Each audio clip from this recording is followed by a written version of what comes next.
Hello dear students, welcome in our video lecture of redox reaction. In our previous video we have discussed about a kind of reaction, namely disproportionation. Now in this video we are going to discuss some points which are very important for our JEE and NEET examination. These points may not be given in our textbook, but still they are very important for us. So let us start. Take your notebook and pen with you. And the very first word which we are going to learn today is amalgam. Amalgam. Now let us define the word amalgam first. Amalgam means mixture of mercury and any other metal is known as amalgam. Amalgam is a mixture. First of all, just try to understand that amalgam is a kind of mixture. That means it is not a compound. Mercury and any other metal, if they are mixed together, then such mixture is known as amalgam. There are different kind of amalgams. Suppose, for an example, sodium if mixed with mercury. Now this is the way to write the amalgam. Metal which is mixed in mercury and a slash or oblique is written between them. So Na/Hg, it is known as sodium amalgam. This is known as sodium amalgam. If I write Mg/Hg, then its name will be magnesium amalgam. If I write Zn/Hg, then obviously its name will be zinc amalgam. So amalgam is the word which we will use in our forthcoming chapters. But here in this chapter, what is the use of amalgam? Why I have told you this word amalgam? Because according to redox reactions, the oxidation state of metal in amalgam is always 0. Now this is very important. Oxidation number of metal in amalgam is equal to 0, because as I have told you that amalgam is a mixture, and mixture means there are no covalent or ionic bonds between the components. They are free components, they are elements only, and an element alone is having oxidation number 0. So in amalgam, oxidation state of both metal is always considered as 0. Now this is, you have to remember this concept. Amalgam means mixture of two metals, out of which one is always mercury and the other can be either sodium, potassium, zinc, magnesium, etc. And in all these cases, the oxidation state of metal is always 0. Pause the video and write down this. Okay, now the second word. Second word is metal carbonyl compounds.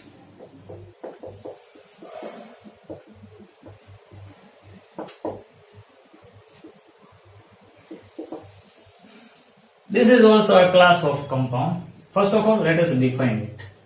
When CO, ideally CO is considered as carbon monoxide, but here CO is named as carbonyl ligand. Now this is the newer word to you, ligand. I will explain you about it. When carbonyl ligand attached with metal by coordination bond, then such compound is considered as metal carbonyl. Now, first of all, let me tell you that you know ionic bond.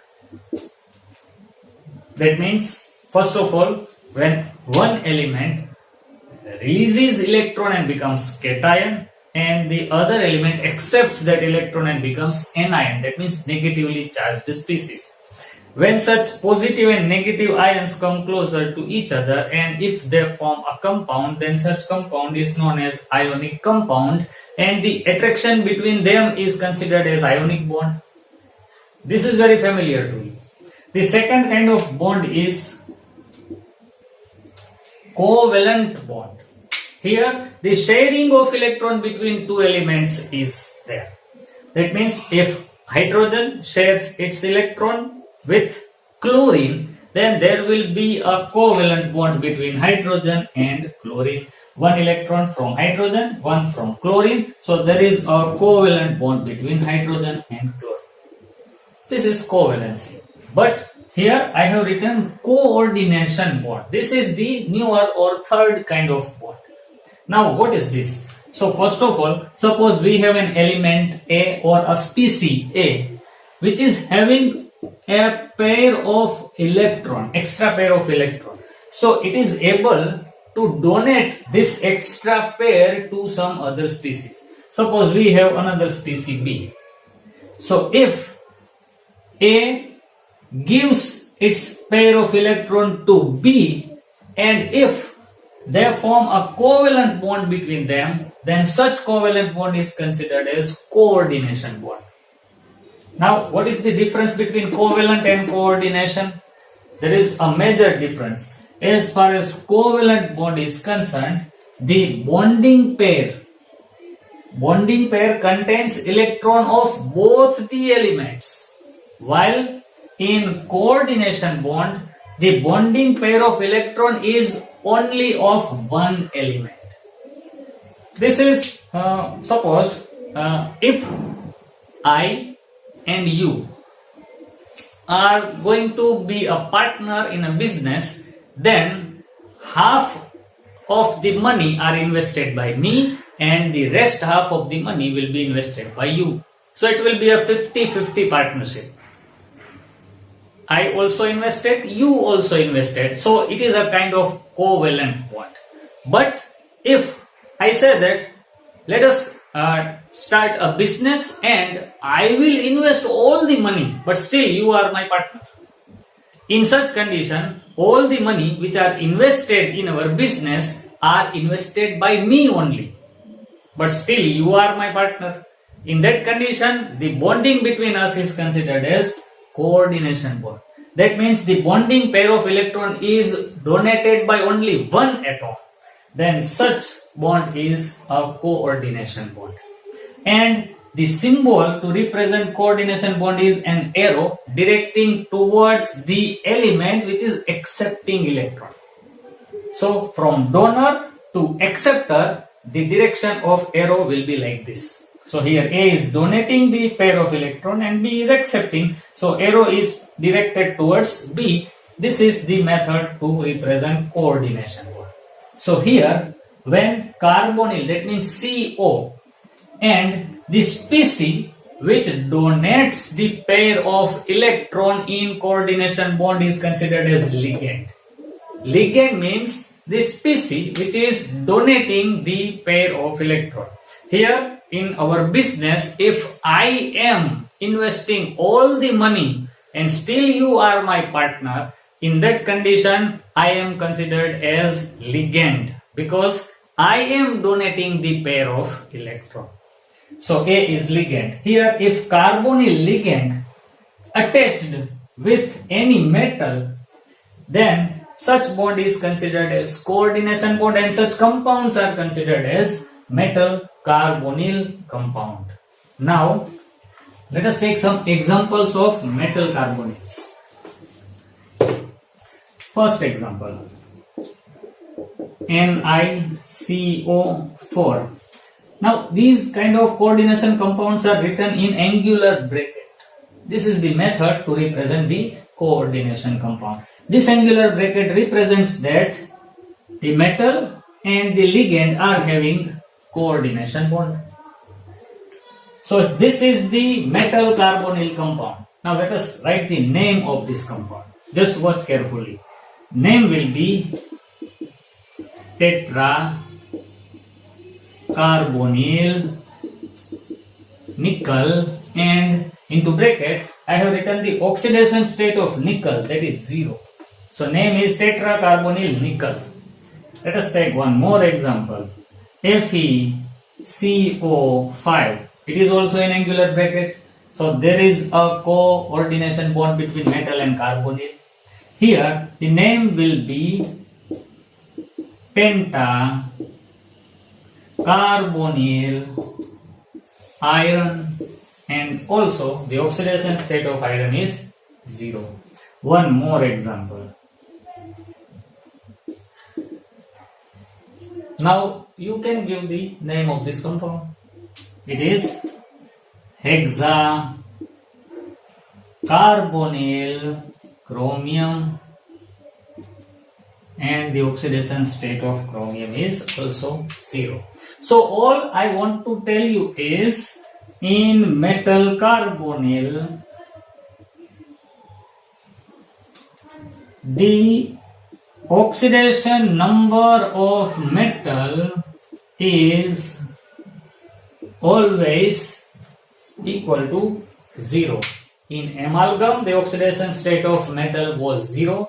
In carbonyl also, the oxidation state of metal is always considered as 0. So in all metal carbonyls, if only carbonyl is attached with metal, remember this, only carbonyl is attached with metal, then in such compounds, they are known as metal carbonyl, and if it is metal carbonyl, then the oxidation state of metal is always considered as 0. So this is the second important point of our today's lecture. Just pause the video, write down this. Okay, now let us consider the third word.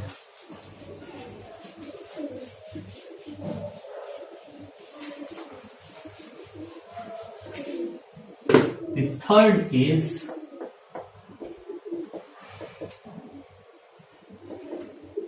spectator ion. Spectator, that means seer.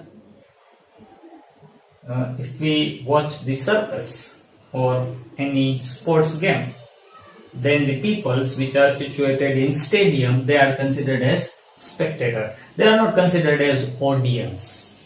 Audio means to hear only. So if we are sitting in town hall and hearing the beautiful music show, then in that condition we are considered as audience. But as far as any game or circus is concerned, then it is said to be spectator. So here in redox reactions, there are some species or ions which can be called spectator ion. Why? Let us see the definition. The ion in redox reactions are not having any change in their oxidation number are considered as spectator ions. That means if we consider any redox reaction and a species which doesn't have any change in its oxidation state while the reaction occurs, then such species is considered as spectator. It only sees what is happening around us. Okay, now let us consider some example. Suppose if zinc is allowed to react with HCl, then it will give us ZnCl2 and hydrogen gas will be evolved. Now let us balance this equation. Here 2 chlorines are there, so we will put 2 over here, and 2 hydrogen, they are already balanced. Okay, now let us count the oxidation state of all the elements. Zinc, as it is a free element, so its oxidation state is 0. But here zinc is attached with chlorine, so the oxidation state, if you find by our method, then it will be +2.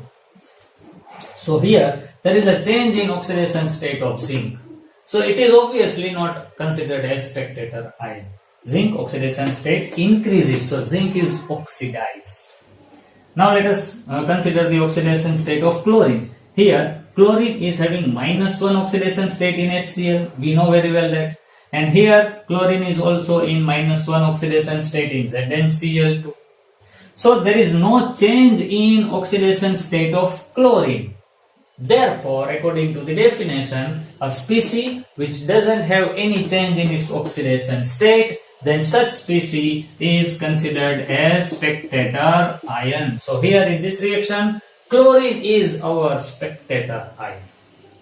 And what about hydrogen? Hydrogen is in +1 oxidation state over here, but here it is in 0. So there is a decrease in its oxidation state. So hydrogen plus is having a reduction while zinc is having oxidation, but Cl minus is our spectator ion. One more example. Suppose if I write FeSO4 and Mg, then this is the more reactive metal which can displace the less reactive metal ion from its compound. So we will get MgSO4 and Fe.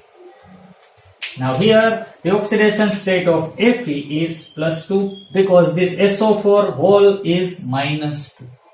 This magnesium alone element, that means oxidation state 0, but here magnesium is attached with SO4 -2, so this magnesium will be +2. So there is a change in the oxidation state of magnesium. It is increased, therefore magnesium is oxidized, and this Fe is having 0 oxidation state. Initially it was in +2, but in product it is in 0. So there is a decrease in the oxidation state of Fe. So it is having a reduction. But as far as SO4 -2 ion is concerned, its oxidation state remains unchanged. Therefore, in this reaction, our SO4 -2 ion is spectator ion. So I hope now you can easily now identify from any reaction whether there is a spectator ion present or not. So pause the video and write this topic also.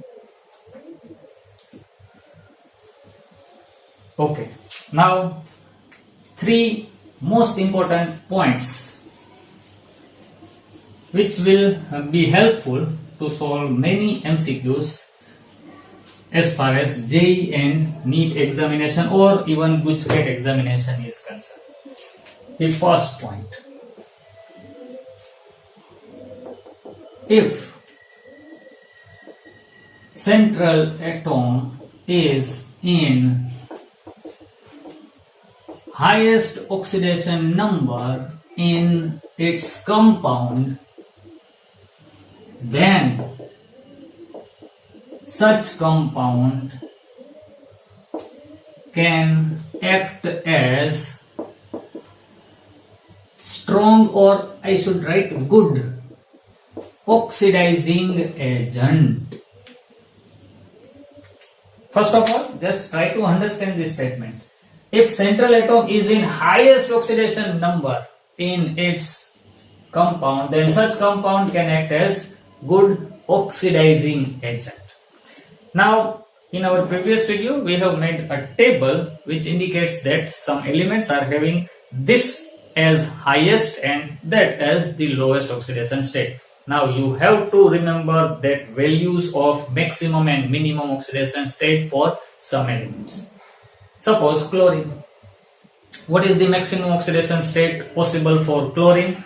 It is +7, and the minimum, that is -1.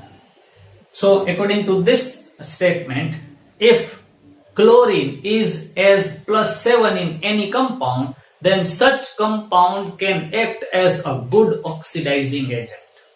Now what is oxidizing agent? You know very well that. Suppose if I am a chlorine and I am in +7 oxidation state, that is maximum for me.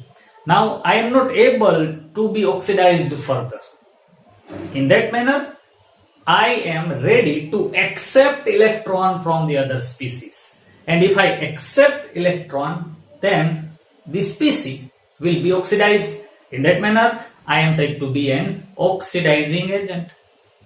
So, suppose I have 7 rupees in my pocket, and if I have donated all 7 rupees to some other species, in that condition now I am in a maximum oxidation state. I am empty now. And as I am empty, that means in higher oxidation state, now I am ready or I am able to accept electrons or accept rupees from the other species. Because my pocket is empty now, so I am ready to refill it. So if an element is in highest oxidation state, so it is now ready to accept the electron from other species and it is able to oxidize the other species. Therefore, it is a good oxidizing agent. You cannot only remember without understanding this statement. You have to understand this statement, then only you will be able to identify which substance can act as good oxidizing agent. Okay, now let us write some examples. KMnO4. Now here manganese is the central atom. We know that manganese is having +7 as the maximum oxidation state. And what will be its minimum? Yeah, it is a metal. So for metal, the minimum will always be 0. So the oxidation state of manganese, if we count by using our methods to find the oxidation state, our answer will be +7. So +7 is the maximum for manganese. Therefore, this can act as a good oxidizing agent. Why? Because manganese is in its highest oxidation number. Okay, second example, HClO4. Here chlorine is in +7 and we know that +7 is the highest for chlorine. Therefore, it can also act as good oxidizing agent.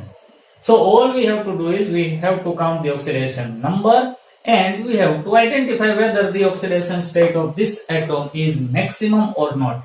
If I write HClO3, then this chlorine is in +5 oxidation state. We know that chlorine is having +7 as maximum. Here it is in +5, so it is not the maximum. So this cannot act as a good oxidizing agent. Though it can act as oxidizing as well as reducing agent, that we will discuss further.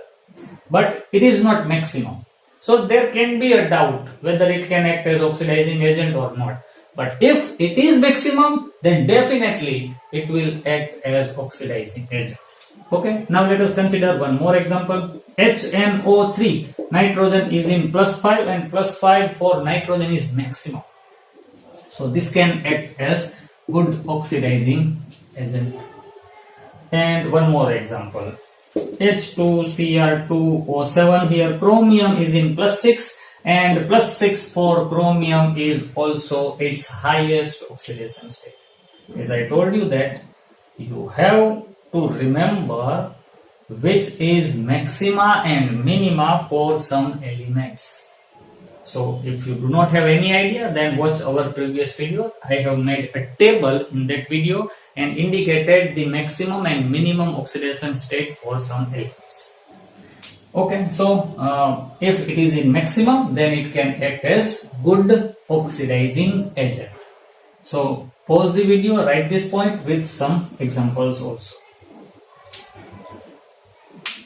Okay, now let us write the second point.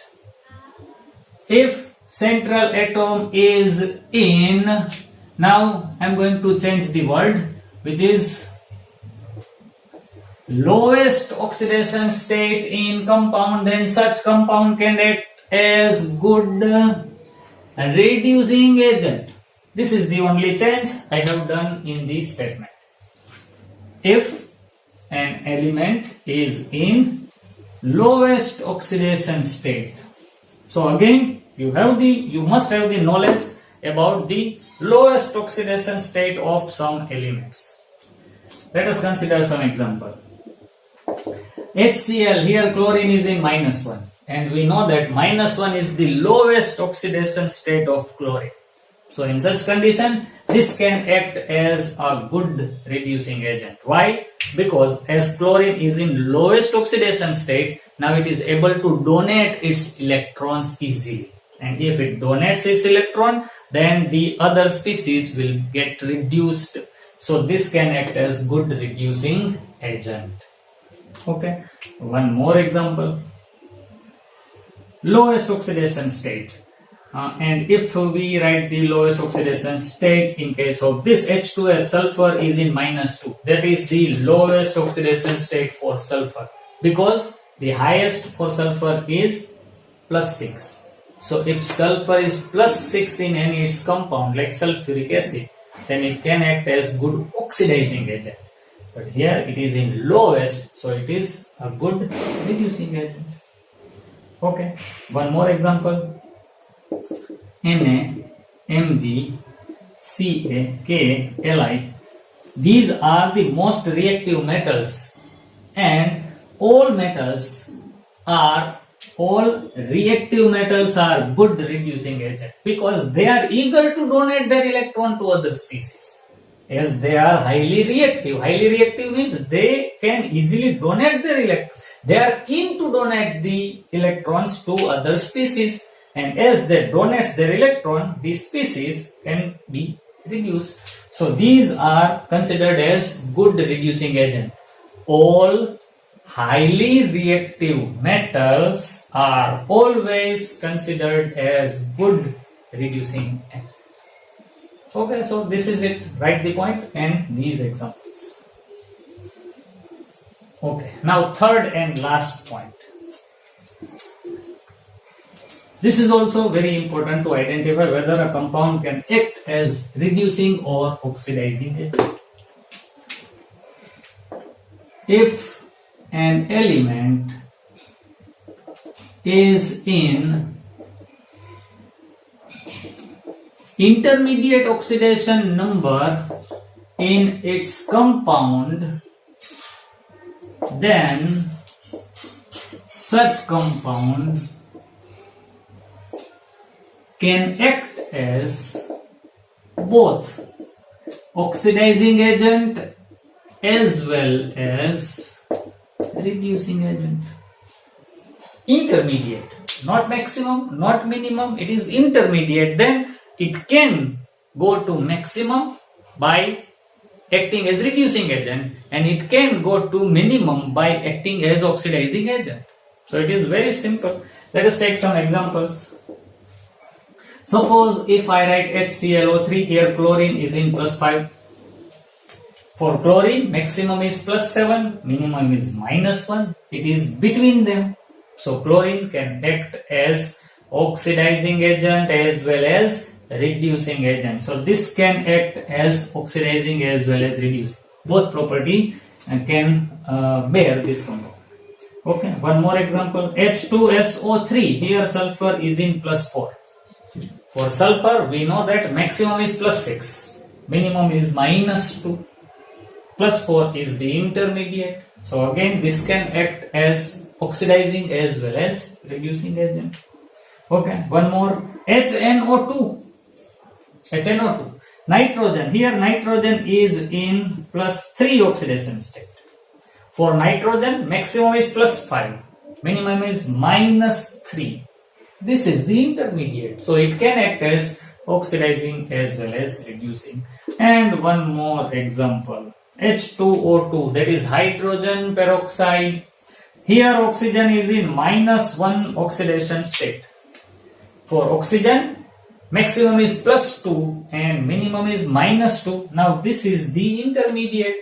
So hydrogen peroxide also can act as oxidizing as well as reducing agent. So if an element is having intermediate oxidations, how can we find whether this oxidation number is intermediate or not? Again, you have to remember the maximas and minimas for some elements, and the list was given in our previous video. Okay, so this is all about today's lecture. We have discussed 3 definitions and 3 most important points, which will be very helpful to solve MCQs in JEE and NEET examination. So you have to remember all these 6 things which I have told you in today's lecture. So pause the video, write down this note, and in our forthcoming video, we will discuss about how to balance the redox reaction. That is also a very important topic of this chapter. So till we meet next time, have a nice day.